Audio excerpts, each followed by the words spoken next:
Assalamualaikum warahmatullahi wabarakatuh. Alhamdulillah ala ni'amillah. Salatuhu wassalamu ala rasulillah Sayyidina Muhammad ibn Abdullah wa alihi wa sahbihi wa man tabi'ah ila yaumil qiyamah, amma ba'du. Rabbi shrah li sadri wa yassir li amri wahlul 'uqdatam min lisani yafqahu qawli. Rabbi yassir wa la tu'assir, Rabbi tammim bi khair.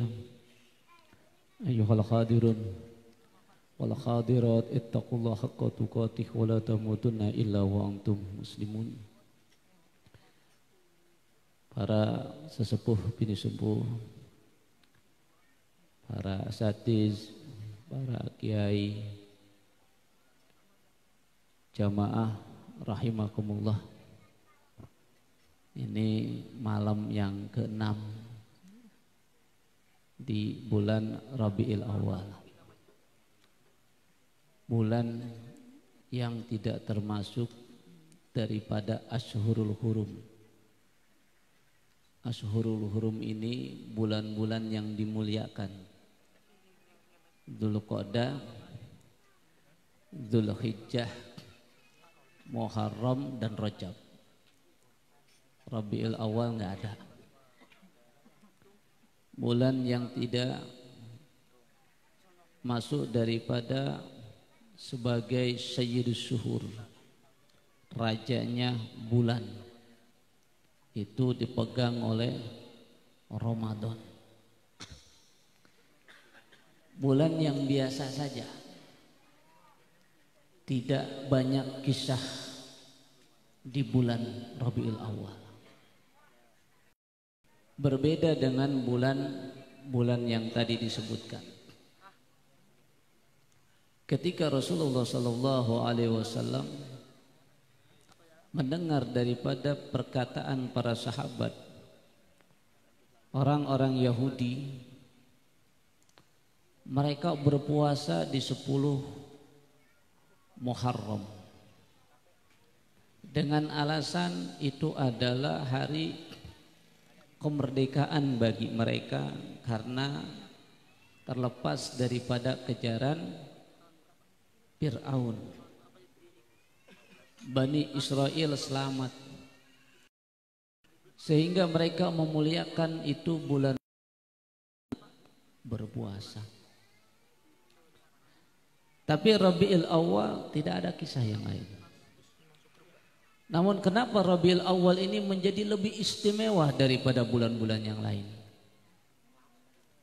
Kalaulah kita di bulan Dzulqa'dah sampai Muharram dan dilanjutkan satu-satunya di bulan Rajab, adakah perayaan yang lebih megah daripada bulan Rabiul Awal? Tidak ada. Kenapa bulan Rabiul Awal ini menjadi istimewa? Rabiul Awal ini menjadi mulia. Rabiul Awal ini mengalahkan daripada Sayyidus Syuhur.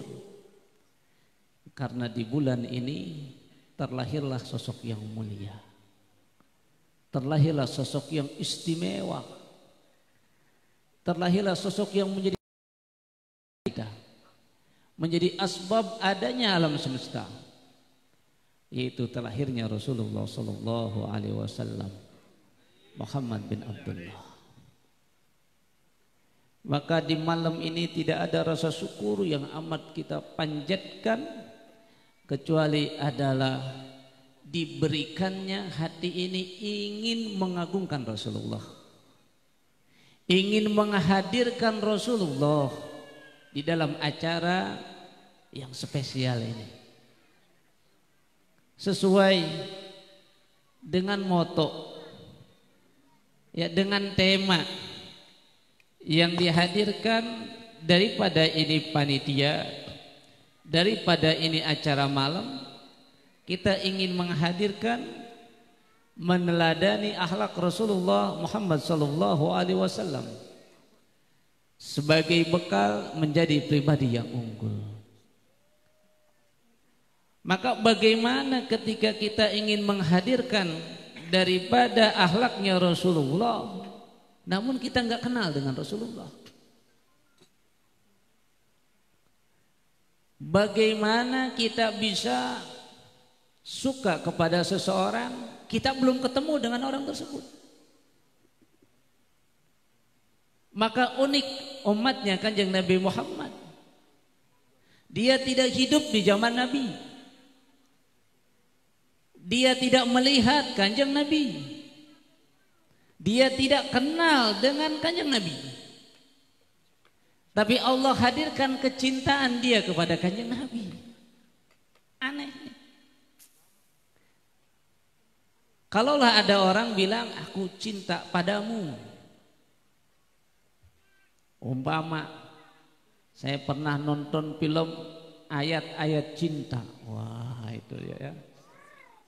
Dulu itu rame, siapa itunya tuh Pahari.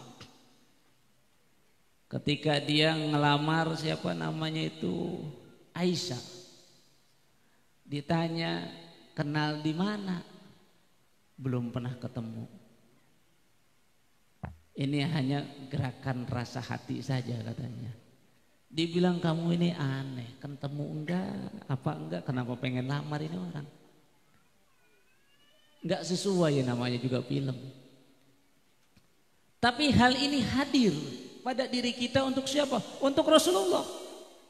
Kenal enggak, ketemu juga belum, lihat fotonya juga enggak ada. Tapi kita cinta kepada Rasulullah. Ketika ditanya kenapa ngadain acara model gini, karena kami cinta kepada Rasulullah. Ini adalah anugerah daripada Allah Subhanahu wa taala. Perihal ya,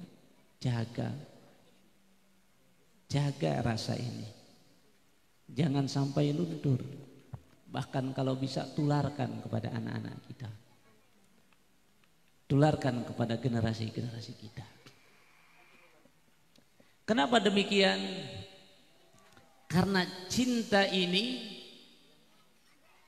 menghadirkan sesuatu yang spesial untuk kita. Modal cinta inilah yang menjadikan asbab seseorang nanti diperkumpulkan dengan yang dicintainya. Di dalam Asyifa, Syekh Qadiyat, beliau menceritakan daripada kisahnya seorang sahabat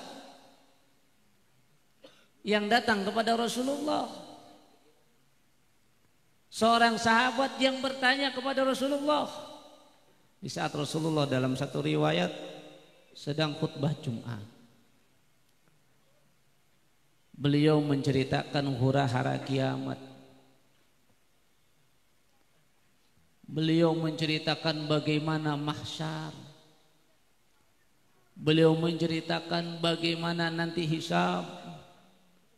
Beliau menceritakan bagaimana Shiratal Mustaqim.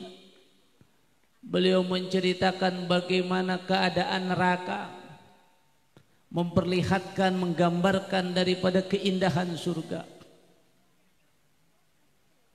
Hingga akhirnya berdiri seorang pemuda, ya Rasulullah, mata sa'ah ya Rasulullah, kapan sih kiamat itu jadi Rasulullah? Rasulullah ini mendengar pertanyaan seperti itu tersenyum, bangga kalau melihat sahabatnya itu responnya cepat. Sampai kata Rasulullah, ma'adaddalaha, apa yang kau persiapkan sekiranya terjadi kiamat nih? Punya modal apa? Ditanya demikian tuh pemuda bilang, ya Rasulullah, saya enggak punya modal apa-apa ya Rasulullah. Tidak dengan sholat saya, tidak dengan zakat saya, tidak dengan puasa saya, tidak dengan haji saya, tidak dengan amal yang lain. Kenapa? Lah saya mau baru masuk Islamnya ya Rasulullah.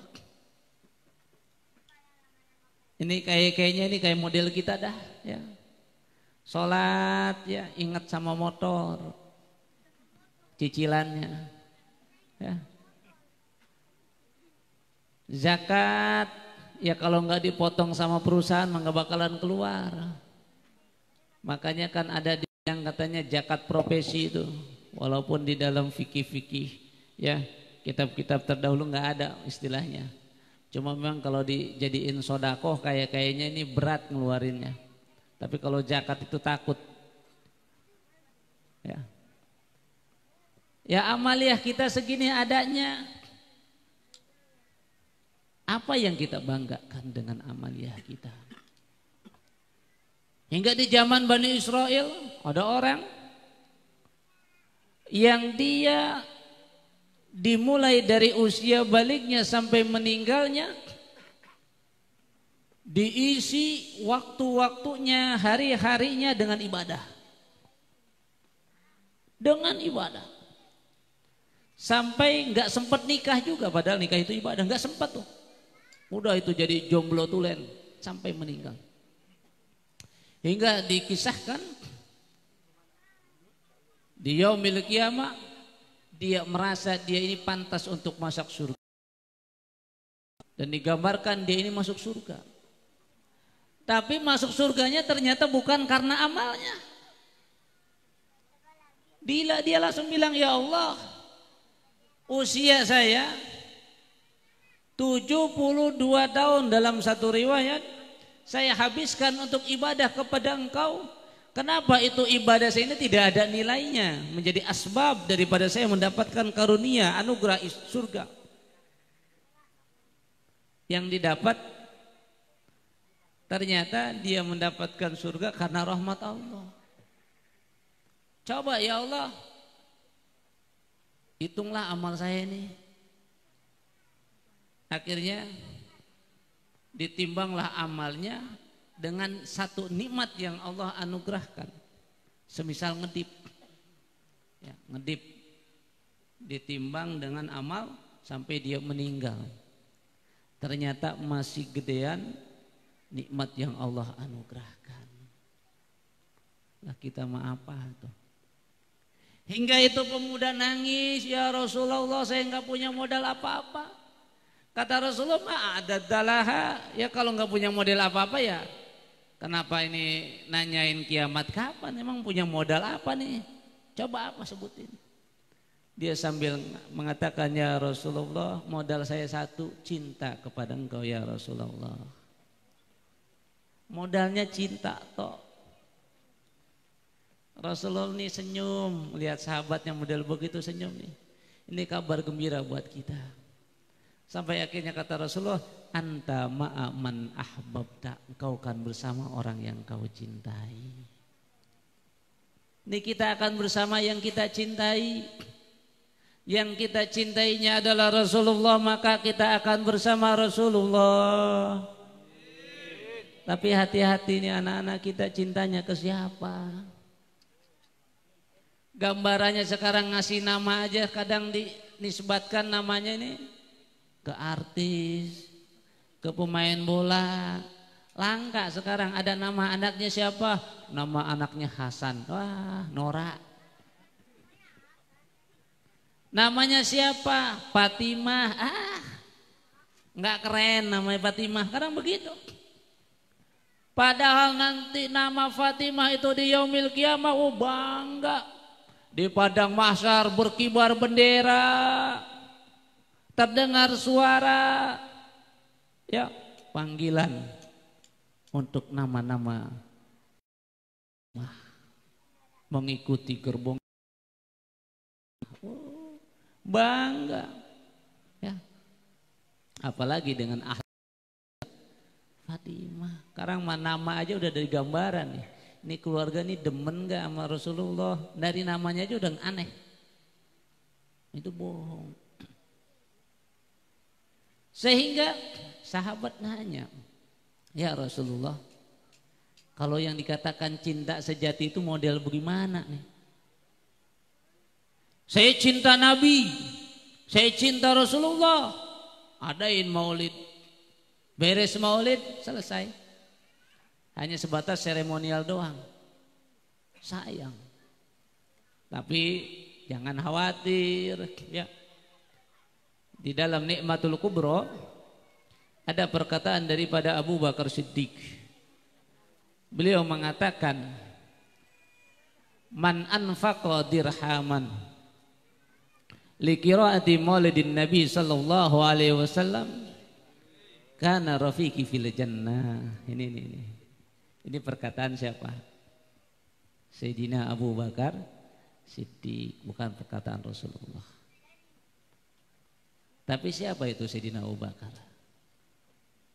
Sahabat Rasulullah yang diberikan kabar gembira menjadi ahli surga. Beliau mengatakan, siapa orang yang berinfak? Buat siapa nih infaknya? Infak dirham, sekarang rupiah dah. Buat siapa itu?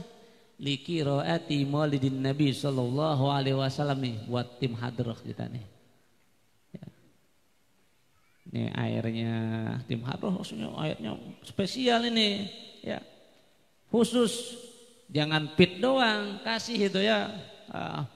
Staminanya itu ya, Pokari. Kata Sayyidina Abu Bakar, kana rafiqi fil jannah, itu orang akan bersamaku nanti menjadi sahabatku di surga. Enak, rafiqi fil jannah, menjadi sahabatku di surga. Tuh ya, maka Bu ya, nggak rugi ngeluarin dana nih buat acara Maulid Nabi, nggak rugi. Tapi akan lebih mulia, akan lebih bermanfaat, akan lebih berfaedah sepulang dari sini kita bawa Rasulullah di dalam rumah kita. Kita bawa kesehariannya Rasulullah. Kenapa demikian? Karena ini ada daripada kitab Adabul Alim wal Muta'alim, riwayat daripada perkataan Sufyan bin Uyainah. Sufyan bin Uyainah radhiyallahu anhu, beliau mengatakan anna Rasulullah sallallahu alaihi wasallam huwa al-mizanul akbar. Rasulullah sallallahu alaihi wasallam adalah mizanul akbar, rujukan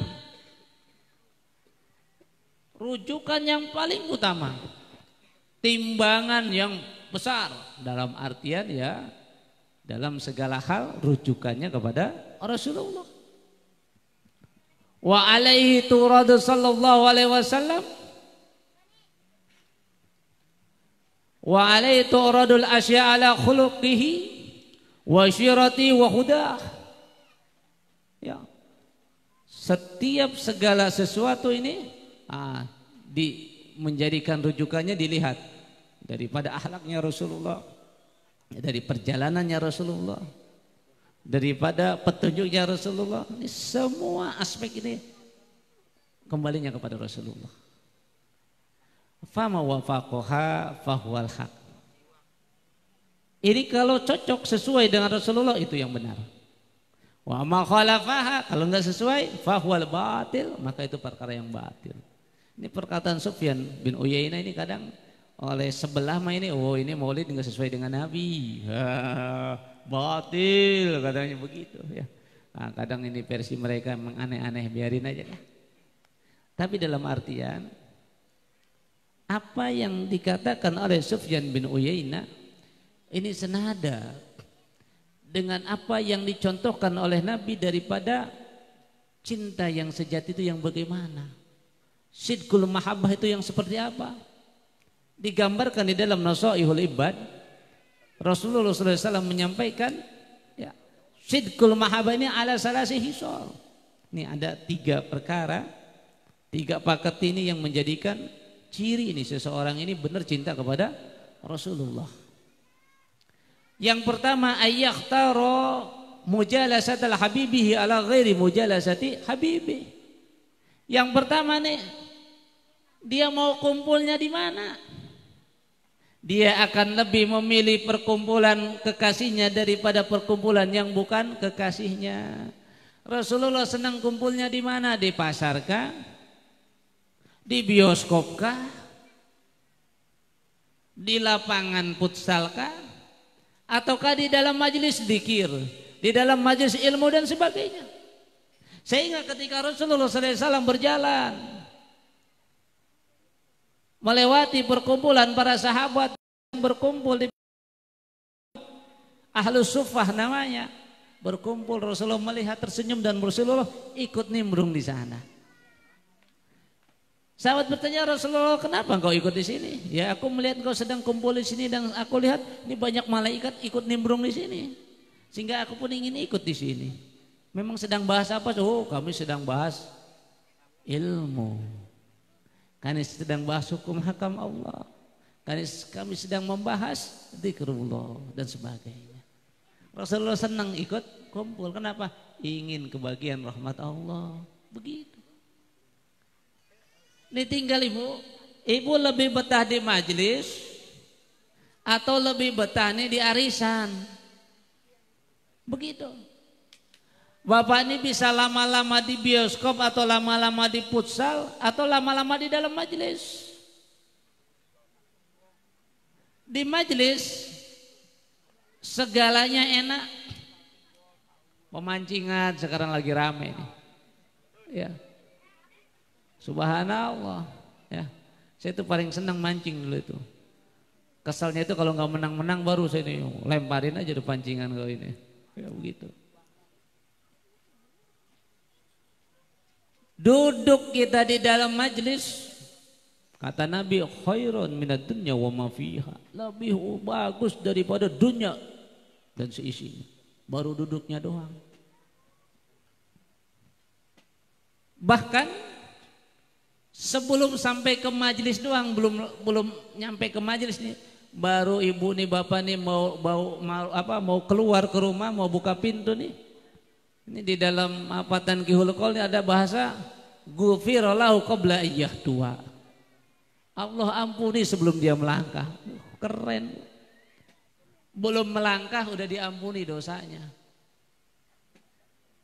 Tapi hal yang demikian susah sekali. Susah, ya. Kenapa demikian? Memang Nabi sudah menggambarkan huffatil jannah bil makari wa huffatin nar bis syahawat. Surga ini diliputinya dengan makari. Emang gak enak. Biarpun tuh buahnya ada, air minumnya disiapin. Habis ini insya Allah nasi kebulinya kayaknya ada.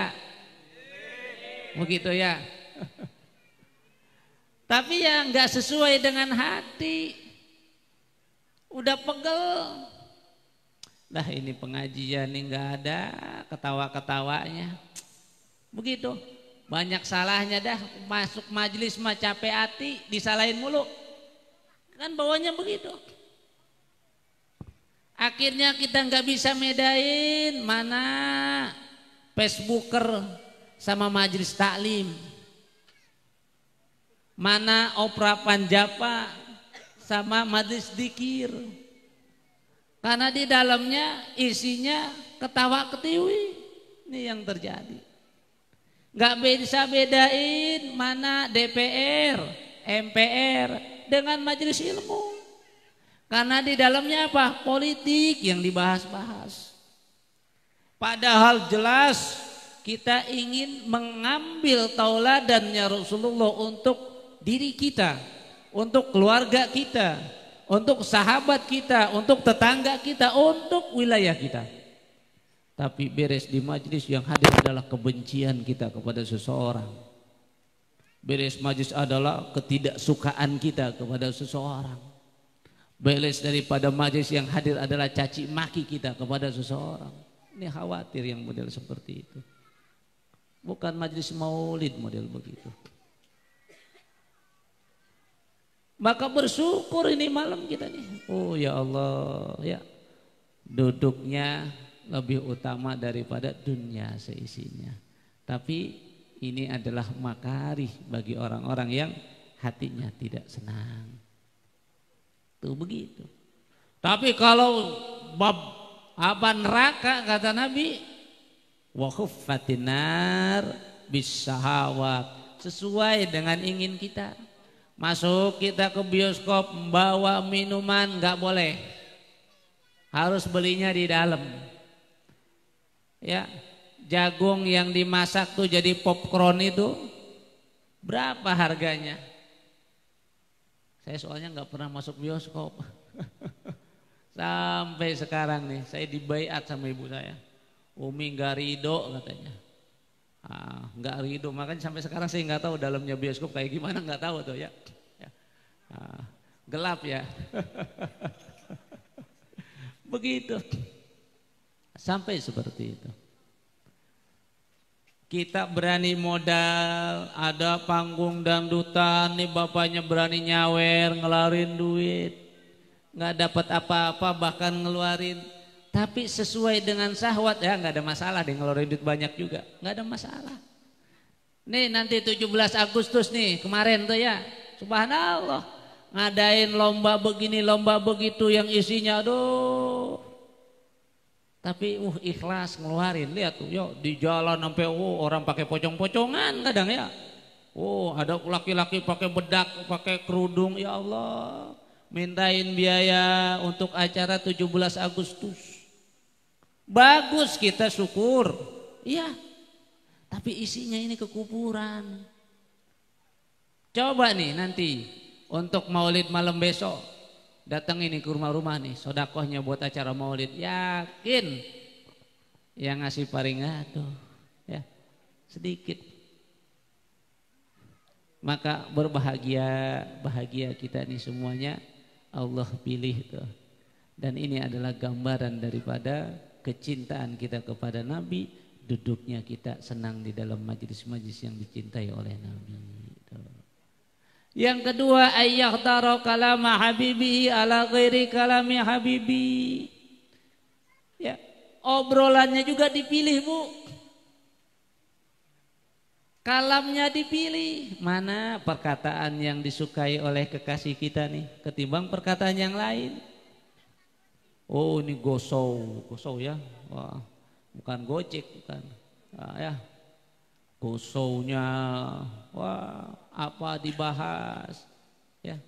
Kumpul di dalam majlis ya, nggak tahu majlis, nggak tahu ya, arisan ngobrol terus. Kayaknya itu kalau pengajian nggak ngobrol itu nggak seru. Pengen terus. Tapi alhamdulillah sini pada sepi itu ya. Jangan-jangan pada tidur nih diam-diam ya. Aduh ya Allah. Dipilih obrolan yang disenangi oleh Rasulullah. Rasulullah itu senangnya bagaimana?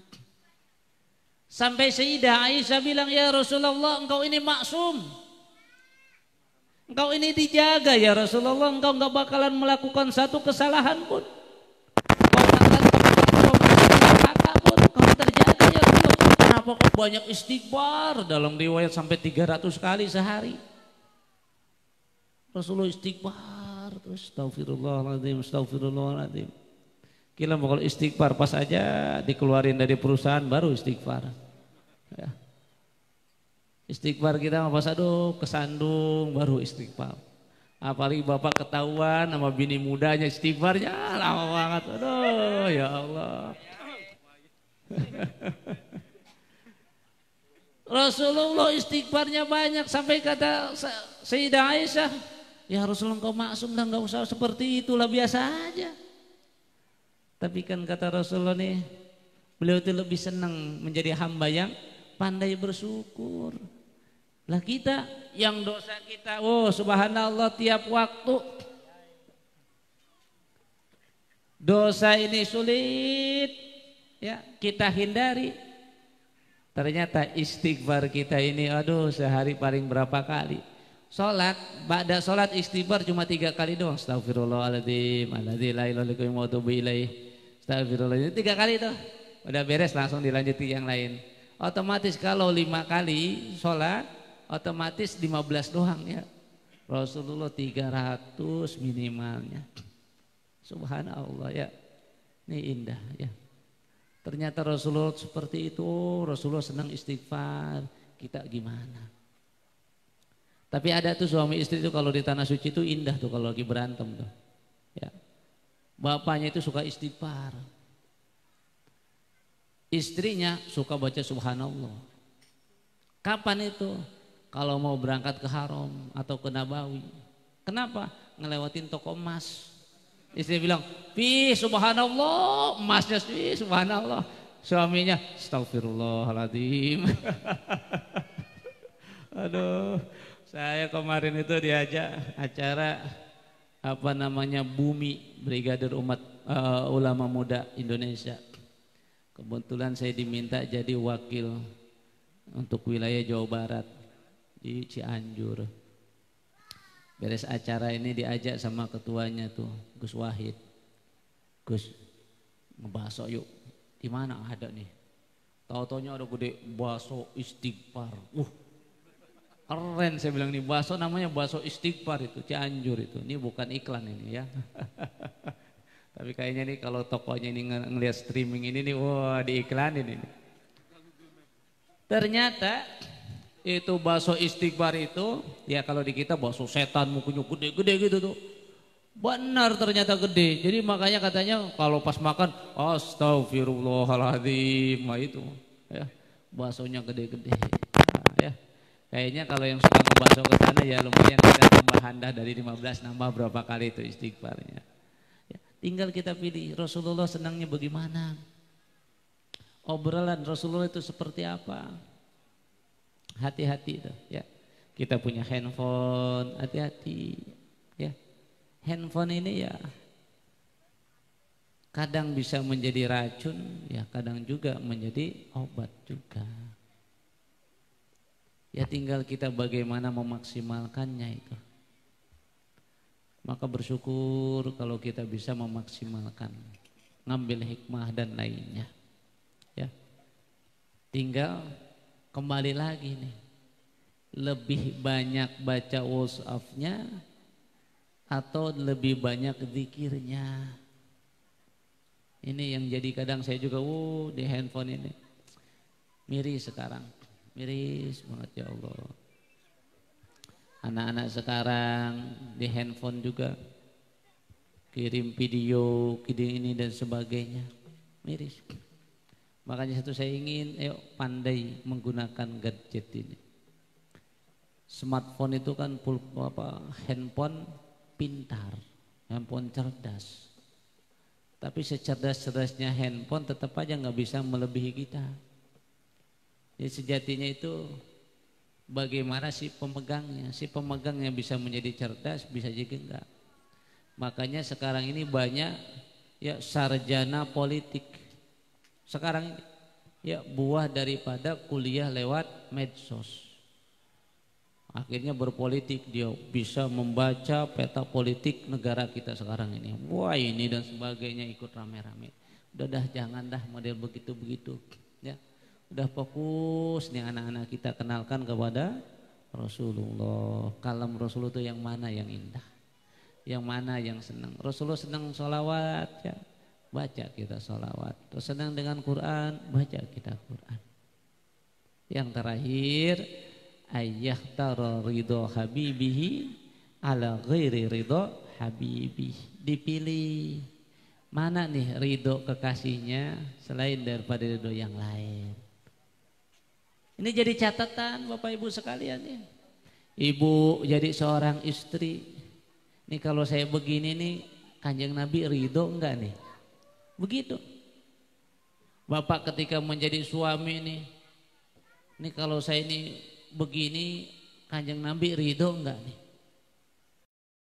Sekarang rumah tangga jauh daripada akhlak Nabi. Ibu pun jauh Nabi. Kadang begitu, suami main gampar aja. Sedangkan Rasulullah dalam riwayat bagaimana? Di dalam rumah tangganya. Makanya jangan heran itu akhirnya suami nikah lagi. Kenapa? Ya istrinya enggak menjadi sosok Sayyidah Khadijah. Enggak menjadi sosok Sayyidah Fatimah. Begitu. Maka jamaah rahimakumullah. Ada perkataan daripada Ibrahim bin Adham.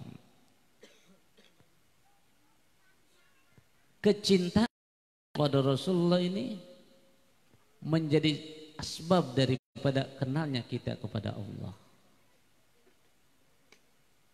Dan ketahuilah perkataan Ibrahim bin Adham, man arafa Allah arafa Rasulah, wa man arafa Rasulah ahabbah, wa man ahabbahu dakhala al-jannah. Ini orang yang kenal kepada Allah, dia akan kenal kepada utusannya. Orang yang kenal kepada utusan Allah, dia akan cinta. Maka orang yang cinta kepada utusan Allah, dia akan masuk surga. Maka kecintaan kita kepada Rasul ini dilihat daripada gerak-geriknya kita. Tinggal semua bisa menilai pribadinya masing-masing. Ya, apakah kita ini Allah ataukah tidak, tinggal dilihat. Di dalam rumah tangga kita, di dalam tempat kerja kita, kesemuanya apakah sesuai dengan apa yang dicontohkan oleh Rasulullah. Ya, jamaah rahimakumullah, sudah jam 10.30. Ya, kabar yang dapat ke saya ini acara pengajian 40 malam Maulid, ini selesainya jam setengah 11. Ini ada waktu 4 menit lagi, nanti kesepuhan yang baca doa dah ya, buat ditutup doanya. Mungkin ini yang dapat disampaikan, insya Allah nanti ada jadwal-jadwal lagi ya. Nah, harusnya saya di tanggal berapa nih ketemu lagi, insya Allah di 16 ya 9. Nah, saya ini di 9 ini, tanggal 16. Nah, insya Allah jadwal lagi di sini di Al-Ittihad. Cuma saya mohon maaf nih, tanggal 16 saya nggak bisa. Nanti mungkin karena tanggal 16 ini saya di Atoibah. Harusnya sekarang saya di Atoibah. Nah, akhirnya Atoibah yang isi saya yang lain. Ya, saya minta beliau untuk gantikan saya ke sini. Nah, insya Allah tanggal 16 baru saya ke Atoibah. Mohon doanya, insya Allah tanggal 19 saya berangkat umroh. 19 sampai tanggal 29. Doanya semuanya. Ya, harusnya ini juga nih perjalanan ini ya inilah qadarullah, saya mungkin memang harus hadir di sini. Ya, sejatinya agenda saya ini kemarin itu Damaskus 1 bulan kita nggak ambil. Dan juga ini harusnya nih kita ini ke Maroko, Granada sama Barcelona, di 3 tempat. Ini sekarang nih delegasi sedang di Barcelona nih. Dikirim videonya, wah Barcelona. Nah, ini cuma memang karena saya ada jadwal umroh kemarin dan sekarang, sehingga pun saya pun tidak bisa ambil bagian untuk menjadi salah satu delegasi. Untuk Desember pun rencana ke Israel juga saya pun kurang paham ini karena memang berangkat lagi umroh, tapi kita lihat saja dah insya Allah. Ya, mudah-mudahan semuanya. Ya, kadang saya itu dalam hati, ya Allah, dalam mahlul qiyam saya bisa nangis. Menghadirkan bagaimana Rasulullah di dalam perjuangannya. Dan saya melihat jamaah ya kecintaan kepada Rasulullah dengan mahlul qiyam bisa meneteskan air mata. Tapi kadang sedikit orang yang bisa meneteskan air mata ketika sampai di Nabawi. Termasuk saya kadang tuh. Kemarin itu di September ada jamaah nanya sama saya itu, udah sepuh. Saat makam Nabi yang mana ya? Saya bilang, Pak, ini makam Nabi. Kebetulan posisi sedang di Raudhah. Dia bisa nangis. Saya belum bisa nangis, ya Allah. Kadang malu banget. Ya, mudah-mudahan ini semuanya kecintaan kita kepada Nabi, maulid yang kita bacakan, mahlul qiyam kita dengan suara sekeras-keras kita, ya, menghadirkan salam kita kepada Rasulullah karena Rasulullah telah menyampaikan salam untuk kita. Ini mudah menjadi asbab kita bisa berziarah kepada Rasulullah, kita bisa sampai ke Nabawi, dan kita bisa sampai ke Baitullah. Al-Fatihah. A'udzubillahi minasyaitonirrajim. Bismillahirrahmanirrahim. Alhamdulillahi rabbil alamin arrahmanir rahim maliki yaumiddin iyyaka na'budu wa iyyaka nasta'in ihdinas siratal mustaqim siratal ladzina an'amta 'alaihim ghairil maghdubi 'alaihim waladdallin. Jamaah rahimakumullah, nanti doa mah kesepuhan, kurang lebihnya mohon dimaafkan. Wallahu muwaffiq ila aqwamit thoriq. Assalamualaikum warahmatullahi wabarakatuh.